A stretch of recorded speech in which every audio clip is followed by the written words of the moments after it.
ॐ गजाननं भूतगणादिसेवितं कपितजम्बूफलचारुभक्षणम् उमासुतं शोकविनाशकारकं नमामि विघ्नेश्वरपादपङ्कजम्।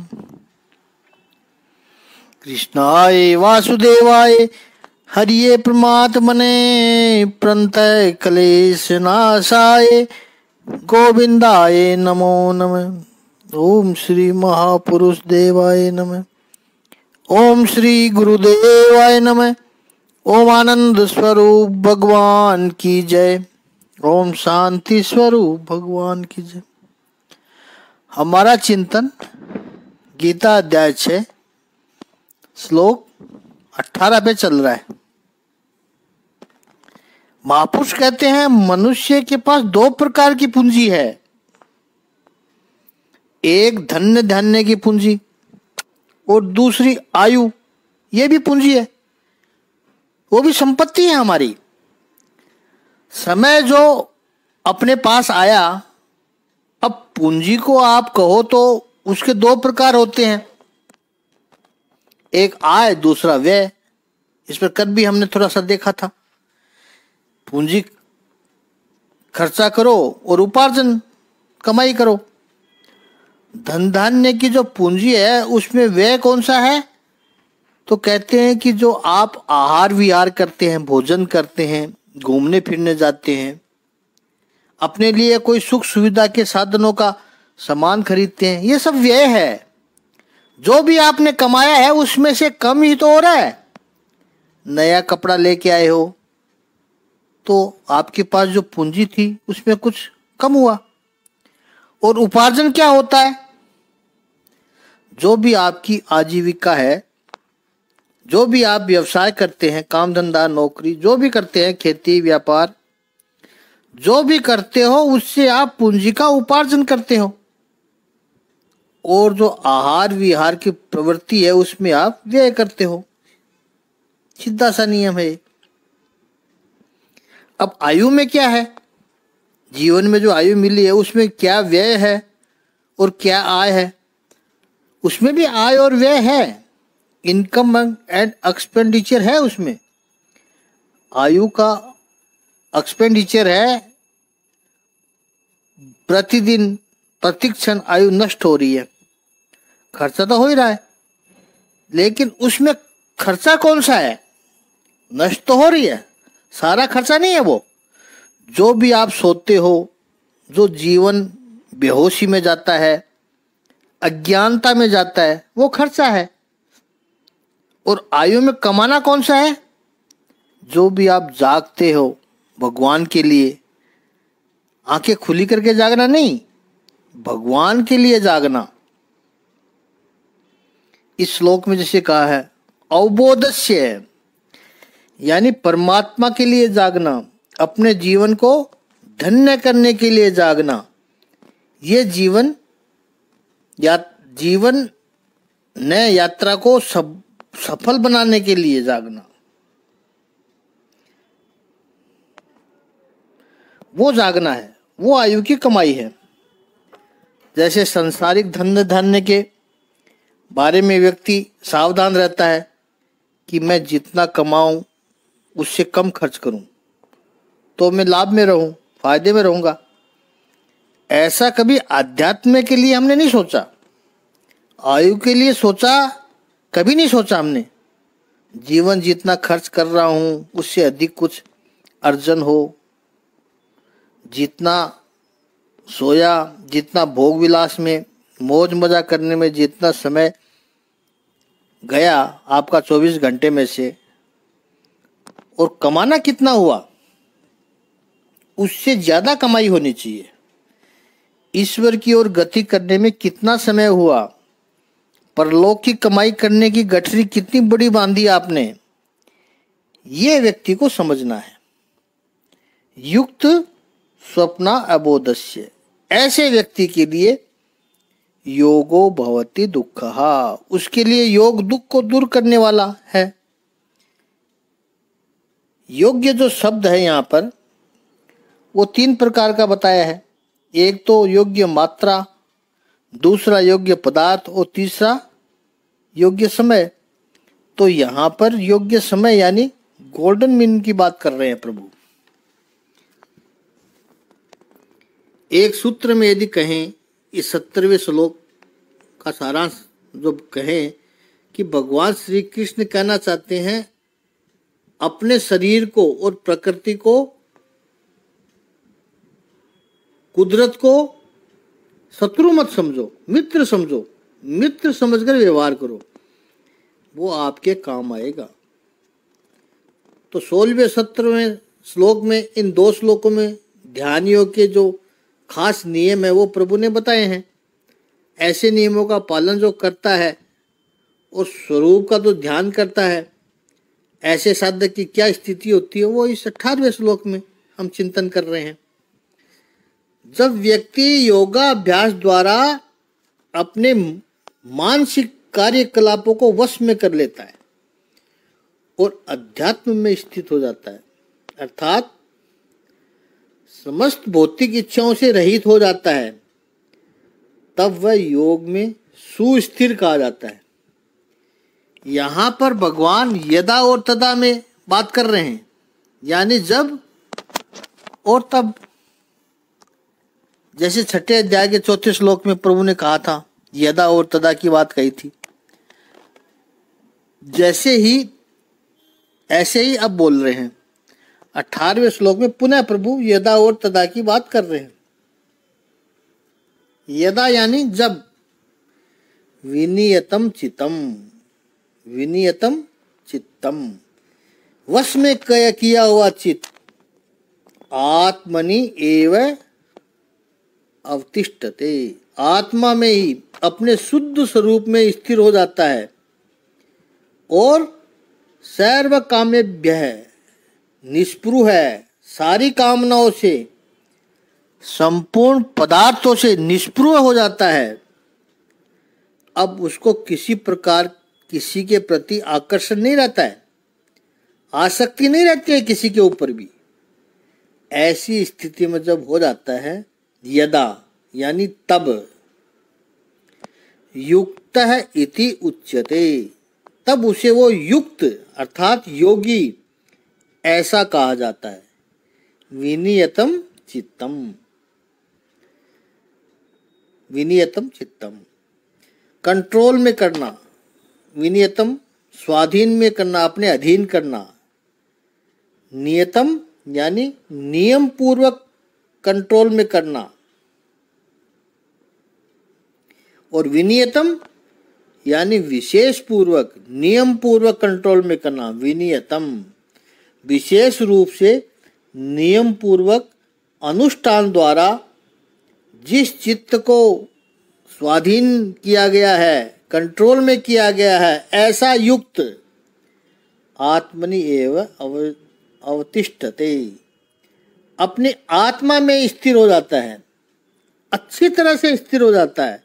निष्पृहा सर्व कामेभ्य है, अब उसे किसी कामना में स्पृहा नहीं रहती है, तब उसे योगी कहा जाता है। योगी बनने के लिए आवश्यक है स्थिरता की, योगी बनने के लिए आवश्यकता है सहजता की। इधर दौड़ना उधर दौड़ना, इससे स्थिरता नहीं आती है। और ठीक है, संसार में पुरुषार्थ करने के लिए इधर उधर जाएं, लेकिन मानसिक रूप से व्यक्ति स्थिर क्यों नहीं हो सकता है? शरीर से प्रवृत्ति होती रहे, मन से यदि व्यक्ति स्थिर रहे तो कितना अच्छा हो जाए। हमारा सब कुछ उल्टा होता है, शरीर से प्रवृत्ति बहुत कम करते हैं और मन से दौड़ धूप करते रहते हैं। जिसे शांति पानी हो उसे मन को स्थिर करना ही पड़ेगा। याद रखना है कि जीवन में अशुभ जो होता है उसके लिए अधिक आयोजन करना पड़ता है, ज्यादा दौड़ धूप करनी पड़ती है अशुभ के लिए। शुभ के लिए स्थिरता पर्याप्त है। किसी का अपमान करना है, किसी को गालियां देनी है, तो उसके लिए बहुत प्लानिंग करनी पड़ती है। कैसे उसका अपमान करें ताकि उसको मिर्ची लगे, कैसे उसके दिल को चोट पहुंचे। इसलिए कठोर से कठोर शब्दों का प्रयोग करते हैं आप। किसी को दुख पहुंचाने के लिए बहुत सोचना पड़ता है, लेकिन किसी को सुख पहुंचाने के लिए इतना प्लानिंग नहीं करना पड़ता है, उसके लिए इतना आयोजन नहीं करना पड़ता है। बस केवल उसके सामने मधुर स्मित कर दो, उसको सुख मिल जाता है। झूठ बोलना हो, उसके लिए बहुत प्लानिंग करना पड़ता है। सत्य बोलना है, उसके लिए कुछ भी नहीं करना पड़ता है।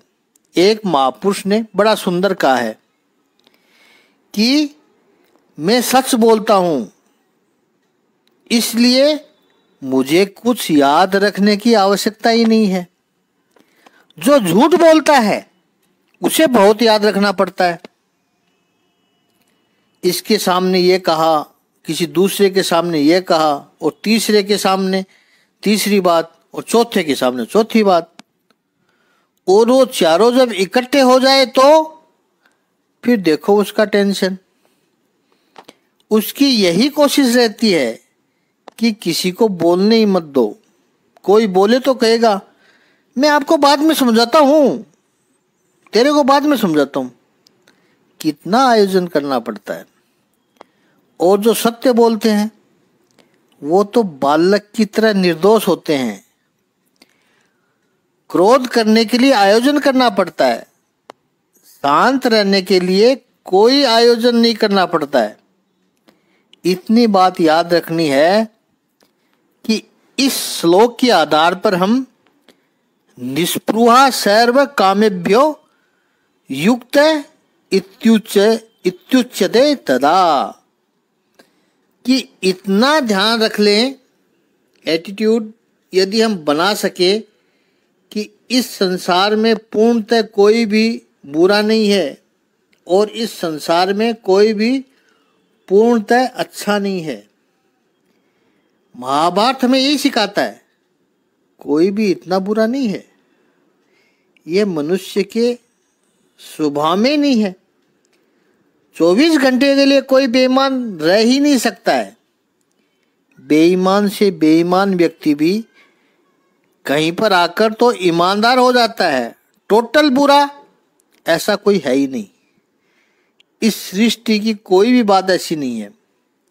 हमें ये लग रहा है कि ये बुरा है, तो शायद हमारे देखने में थोड़ा सा अंतर है।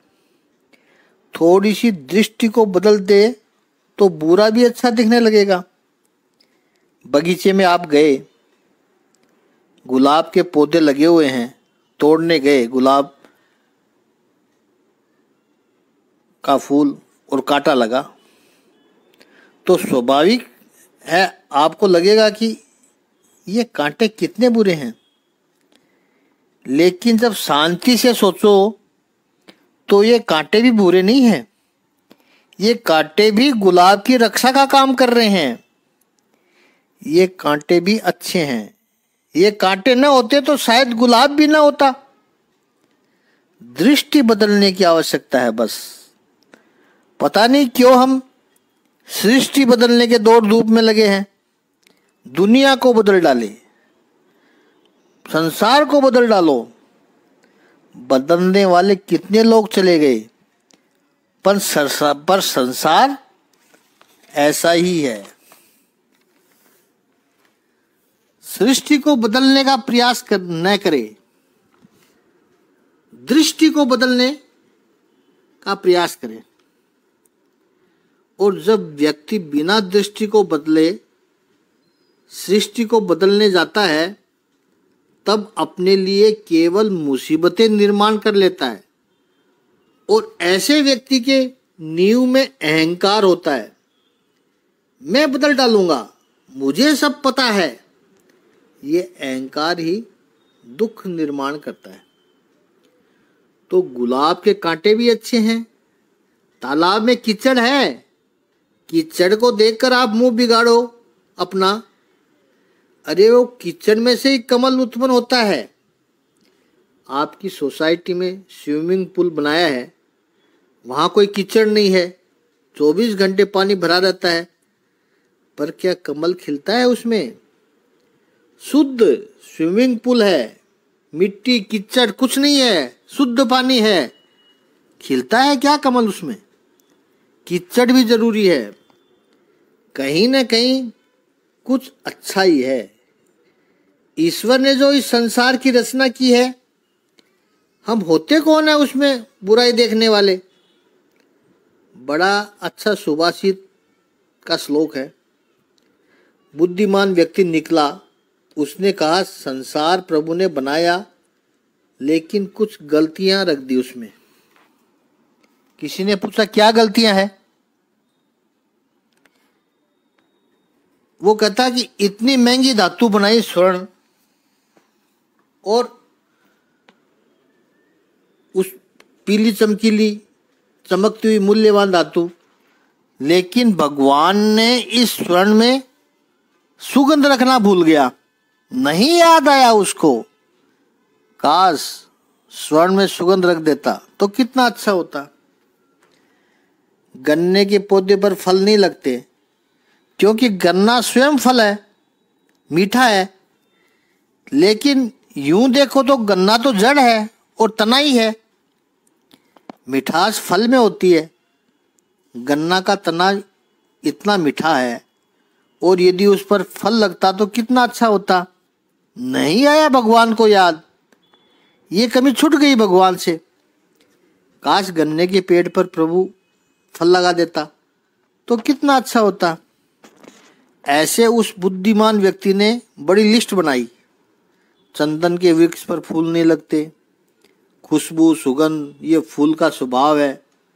चंदन की लकड़ी ही इतनी खुशबूदार है, तो यदि उसके ऊपर फूल लगते, पुष्प लगते तो कितने खुशबूदार होते। नहीं आया प्रभु को याद, छूट गया प्रभु से ये। काश चंदन के वृक्ष के ऊपर फूल लगते, कितना अच्छा होता। बड़ी लंबी लिस्ट बनाई, लेकिन अंतिम पंक्ति में उस बुद्धिमान व्यक्ति ने लिखा, अरे मनुष्य, काश तेरे में ये दोष देखने की दृष्टि न होती तो कितना अच्छा होता। तो सब में से गलतियां ही निकाल रहा है, ये रह गया, ये रह गया। तू यदि दोष न देखता दृष्टि में तो कितना अच्छा होता। सृष्टि बहुत सुंदर है, अस्तित्व है, तो वहां पर द्वंद्व होंगे, डायलेक्टिक्स होंगे, और अस्तित्व में विरोधाभास हमेशा साथ में रहकर ही उसको संतुलित करता है। नॉर्थ पोल, साउथ पोल, ये सृष्टि का स्वभाव है। गेहूं लेंगे, चावल लेंगे तो उसके ऊपर एक बाली लगी रहती है। क्यों है ये? सीधे पौधे के ऊपर गेहूं ही आ जाते, चावल ही आ जाते, तो इतनी हटाने की नौबत ही नहीं आती, इतनी मेहनत ही नहीं करनी पड़ती। उसको हटाना पड़ता और मेहनत भी लगती है उसमें। आजकल तो मशीनें से हटती है वो। ये तुझे लगता है, लेकिन वो बाली भी गेहूं की और चावल की रक्षक है, उनको प्रोटेक्ट करती है। इस सृष्टि में अनावश्यक कुछ है ही नहीं। निस्पृहा सर्व कामेभ्यो, कामनाओं में यदि स्पृहा आ जाती है तब क्या होता है? वो सोचता है ये मुझे पसंद है, ये चाहिए, ये पसंद नहीं है, ये नहीं चाहिए। ये द्वंद्व जिसका चला गया, परमात्मा बैकुंठ में विराजमान है और सृष्टि उसकी बड़ी सुंदर चल रही है। यहां जो कुछ भी है वो सही है, यह दृष्टिकोण होना चाहिए। योगाभ्यास का अर्थ है संसार में जहां पर बुराई दिखती है उस बुराई को देखने के दोष को निकालना, यह योगाभ्यास है। और ये जब होगा तब जो भी विकार है अंदर, वो विकार भी परिवर्तित हो जाएंगे। ये स्थिति जब आएगी तब आपका क्रोध जो विकार है वो क्षमा के रूप में परिवर्तित हो जाएगा, उसका रूपांतर हो जाएगा। ये स्थिति जब आएगी निस्पृहा सर्व कामेभ्यो, तब आपकी काम रूपी जो ऊर्जा है वो प्रेम की शक्ति में रूपांतरित हो जाएगी। लोभ का जो विकार है वो दान की ऊर्जा में रूपांतरित हो जाएगा। ये कब होगा? यदा विनियतम चित्तम आत्मने वावतिष्ठते। विशेष रूप से नियम पूर्वक कंट्रोल में किया गया चित्त, अशुभ विचारों को नष्ट करो, अशुभ दृष्टि को नष्ट करो, कुछ अशुभ है ही नहीं ऐसा लगेगा। अंत में अशुभ मनुष्य भी, ये मनुष्य अच्छा है, ये बुरा है, ये मेरा है, ये पराया है, हम कौन होते हैं मनुष्य के ऊपर ठप्पा लगाने वाले? ये सब ब्रह्म है। वस्तुतः अद्वैत वेदांत जो कहता है कि जीव ब्रह्म ही है, अहम ब्रह्मास्मि, तो हम ब्रह्म है। इसका जब विस्मरण हो गया तब हम स्वयं ब्रह्म है वो हम भूल गए। तो स्वाभाविक है आसपास यत्र तत्र सर्वत्र ये सब ब्रह्म है वो भी भूल गए, उसका भी विस्मरण हो गया। योग और कुछ नहीं है, इस विस्मरण को दूर करने की प्रक्रिया है, यह योग है। जैसे ही यह विस्मरण चला जाएगा, स्मरण जागृत हो जाएगा, तब पता चलेगा कि संसार में जो अयोग्य दिखता है वो भी अपनी जगह पर सही है। बीमारी है तो स्वास्थ्य क्या है वो पता चलता है। जब तक बीमारी नहीं आती है तब तक मनुष्य को स्वास्थ्य का मूल्य भी पता नहीं चलता है। एक बार बीमार हो जाए, परेशान हो जाए, फिर डॉक्टर कहे कि तुम्हें इसकी एलर्जी है, ये नहीं खाना है, तब मनुष्य सावधान हो जाता है। एक बार भूल से खा लिया था, 15 दिन बहुत परेशान हुआ, अब उसे स्वास्थ्य का मूल्य पता है, पता चलने लगा है स्वास्थ्य की महत्ता क्या है। अंधेरा है तब प्रकाश का मूल्य पता चलता है। विपरीतता में ही जो तत्व है उसका मूल्य पता चलता है। इसी तरह यह ज्ञान तो हमारा स्वभाव है, लेकिन उसका विस्मरण हो गया। वेदांतियों ने बड़ा सुंदर कहा है कि जैसे ही इस अज्ञान में से परम ज्ञान की प्राप्ति होती है, वैसे ही ये ज्ञान इस अज्ञान को नष्ट कर देता है। वेदांत लोग बड़े सुंदर दृष्टांत देते हैं, और हम जो आधुनिकता की ओर जा रहे हैं, हमारी नई जनरेशन, उनको ये गांव क्या है पता नहीं है, प्रकृति क्या है पता नहीं है, कुदरत क्या है पता नहीं है। क्योंकि जो हमारे ऋषि थे वो तो प्रकृति के समीप रहकर, जंगलों में रहकर चिंतन करते थे, तो उनको तो ये दृष्टांत तुरंत मिल जाते थे और तुरंत समझ भी जाते थे। अब हमने प्रकृति से तो रिश्ता ही तोड़ दिया, नाता ही तोड़ दिया।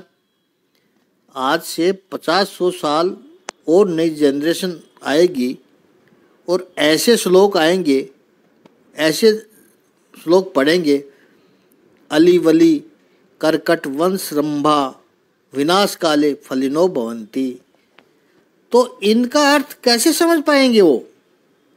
अभी तक तो केवल संस्कृत भाषा नहीं आती है इसलिए नहीं समझ पाते हैं, उस समय तो भाषा भी नहीं आएगी और प्राकृतिक भी नहीं होगी।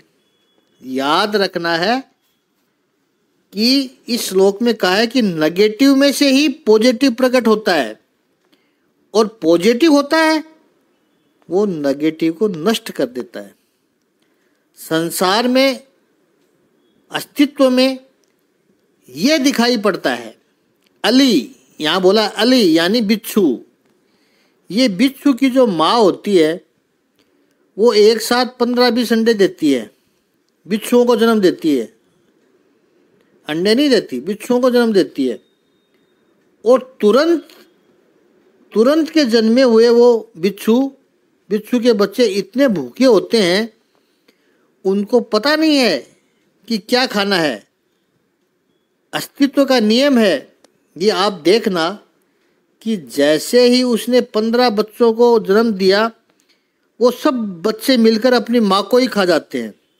एक तरह से मातृत्व का आदर्श भी है। महफूज देते हैं कि बिच्छू है, जो मादा बिच्छू है उसको पता है कि जैसे ही मैं माँ बनूंगी मेरे जीवन का अंत हो जाएगा, फिर भी मातृत्व की उसकी अभिलाषा होती है उस जीव की।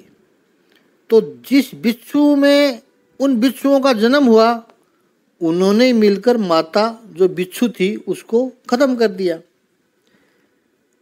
वली का मतलब बिच्छू, अली फिर कहा वली यानी खच्चर। वली, अली यानी बिच्छू, वली यानी खच्चर। अब खच्चर क्रॉस ब्रीड है, संकर नस्ल है। कुदरती तो जन्म होता नहीं है उसका, क्योंकि शक्ति ही नहीं है, आर्टिफिशियलता ही है वो। तो ऐसे ही उस खच्चर का जन्म होता है जैसे ही, तो माँ की मृत्यु हो जाती है। करकट यानी गिरगिट जैसा ही प्राणी है, उसका भी यही होता है।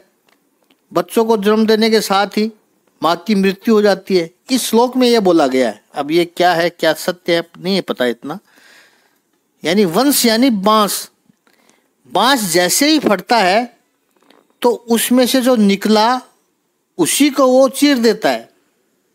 और रंबा यानी केला, केले का वृक्ष भी जब वो उगता है, जिस दिन वो बीज में से फटता है तो ची करके ऐसी आवाज आती है, और जहां से निकला उसी को नष्ट कर देता है। वेदांती कहते हैं ये जैसे विनाश काले फलिनो भवंती, उनका जब विनाश आता है तब वो फलित होते हैं, फल को जन्म देते हैं। या तो फल को जन्म देते ही उनका विनाश हो जाता है। ऐसे ही संसार में ज्ञान का जैसे ही जन्म हुआ, अज्ञान नष्ट हो जाता है। ये चीज सोचने वाली बात। इस उदाहरण को और समझे या न समझे, या माने या नहीं माने, लेकिन ये बात जरूर समझे कि ऐसे ही संसार में ज्ञान का जैसे ही जन्म हुआ, अज्ञान एकदम नष्ट हो जाता है। दिया जैसे ही प्रज्वलित हुआ, अंधेरा नष्ट हो जाता है। ये दो अलग अलग काम नहीं होते हैं कि दिया जलाओ फिर चलो अंधेरे को निकालो झाड़ू लेकर, ऐसा नहीं होता है। जैसे ही आपने दीप प्रज्वलित किया कि अंधेरा गया। विनाश काले फलिनो भवंती। हमारी दृष्टि ऐसी होनी चाहिए, विनियतम चित्तम। और आत्मने वावतिष्ठते। जितनी स्थिरता आएगी, जितनी निष्प्रियता आएगी कामनाओं के प्रति, इतना व्यक्ति योग मार्ग में सफल होता है। और ये स्थिति कैसी होती है, क्या होती है ये स्थिति, तो अगले श्लोक में दृष्टांत से प्रभु बता रहे हैं। तो 6ठे अध्याय के 19वें श्लोक का शाब्दिक अर्थ यह है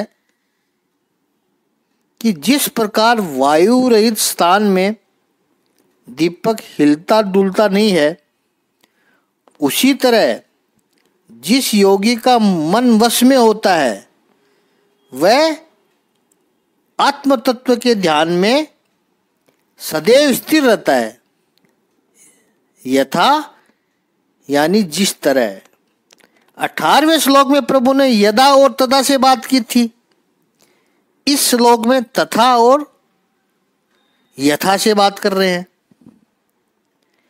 यथा जिस तरह, जैसे निवात सतः दीप न इंगते, वायु रहित। अब बिल्कुल साइंटिफिक दृष्टि से इसका अर्थ करें तो वायु रहित तो कुछ होता ही नहीं है। प्रभु यहाँ कहना चाहते हैं कि वायु रहित कक्ष में दिए की लो ज्योत यानी एकदम स्थिर हो जाती है। वैसे यत चित्त है, जिसने अपने चित्त को अंकुश में कर लिया है, कंट्रोल में कर लिया है, ऐसे ही कैसे दिए की लो की तरह उस योगी का चित्त स्थिर होता है। वैसे देखे तो वायु रहित कमरे में ज्योति ही नहीं होती है, नहीं रहेगी ज्योति। वायु नहीं है तो ज्योति कहाँ से आएगी? हवा नहीं होगी तो ज्योति ही नहीं होगी।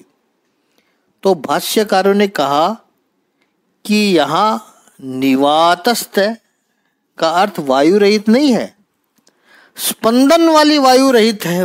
वायु वो तो होनी चाहिए ही। स्पंदन वाली वायु रहित कहा है यहाँ पे। वायु तो होनी चाहिए, दिए को जलने के लिए वायु तो चाहिए, लेकिन इतने जोर से वायु न चले कि दिए की ज्योत को हिला सके। ऐसी स्थिर वायु उस कक्ष में हो तो दिए की लो जैसे स्थिर होती है। मुंजत यत चित्तस्य योगम, योग का अभ्यास करने वाले और जिसने अपने चित्त को वश में कर लिया है, ऐसे योगी के लिए आत्मन सा उपमा स्मृता, उसकी आत्मा, उसके चित्त की स्थिति दिए की लो की तरह स्थिर रहती है। इस स्थिति में बड़ा आनंद है। इस पर आगे चिंतन कल करेंगे।